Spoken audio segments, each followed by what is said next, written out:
دعا اللہ پاک کے ہاں سب سے معتبر عبادت ہے جو پہاڑوں کو بھی سر کر جائے۔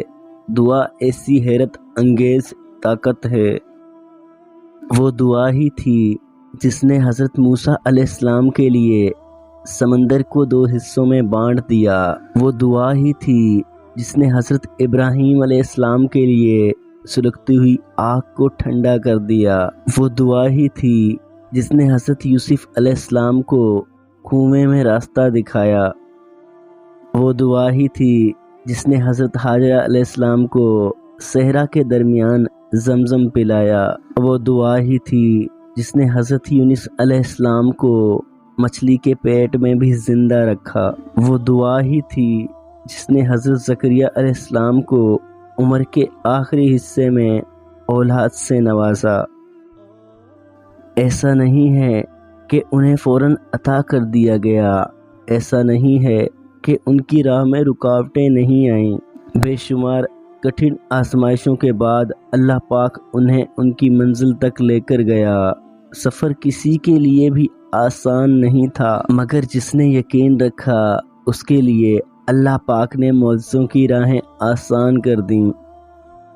انہوں نے تب تک کوشش کی جب تک اللہ پاک کو منا نہیں لیا، پھر وہ عمر کا پہلا حصہ ہو یا آخری، وہ تب تک اللہ پاک سے مانگتے رہے جب تک مدد ان تک پہنچا نہیں دی گئی۔ وہ چاہتے تو تھک کر مایوس ہو کر بیٹھ جاتے، مگر انہوں نے ایسا نہیں کیا۔ جانتے ہو کیوں؟ کیونکہ انہیں یقین تھا اللہ پاک دینے والا ہے، اور دیکھو اللہ پاک نے انہیں دیا۔ کہانی کوئی بھی ہو، کہانی کسی کی بھی ہو، منزل تک پہنچنا کبھی آسان نہیں ہوتا، اور یقین رکھنے کا مطلب یہ نہیں کہ مشکلیں نہیں آئیں گی یا غم نہیں آئیں گے، بلکہ یقین تو یہ ہے کہ جو بھی آئے گا بہتری کے لیے آئے گا، پھر چاہے وہ سمجھ میں آ سکے یا تمہاری سوچ سے بہت وسیع ہو۔ پھر یہ اداسی کیسی؟ جو زکریا علیہ السلام کا رب ہے وہ تمہارا بھی تو رب ہے، جس نے حاجرہ علیہ السلام کو پیاسے نہیں رہنے دیا، وہ کیسے تمہیں تڑپتا ہوا چھوڑ سکتا ہے بھلا؟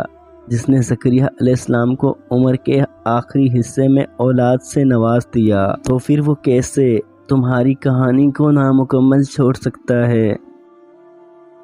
جس نے حضرت ابراہیم علیہ السلام کو بن مانگے سلگتی ہوئی آگ سے بچا لیا، پھر کیسے تمہارے مانگنے پر تمہاری دعائیں رد کر سکتا ہے؟ جس نے موسیٰ علیہ السلام کے لیے راستہ بنا دیا، وہ کیسے پھر تمہارے سسکنے پر تمہارے لیے راستہ نہیں بنائے گا؟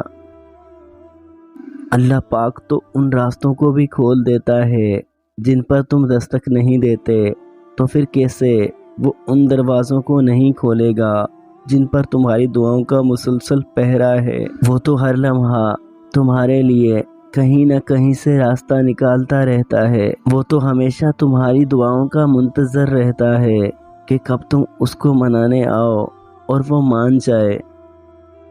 تو پھر ہمت مت ہارو، وہ اگر دعا کی توفیق دے رہا ہے تو جان لو کہ وہ مان گیا ہے۔ دیری بس اسی لیے ہے کہ تمہیں اپنے قریب لا سکے اور پھر تمہیں وہاں سے عطا کر سکے جہاں تمہارے مقدر کی بھی رسائی نہیں۔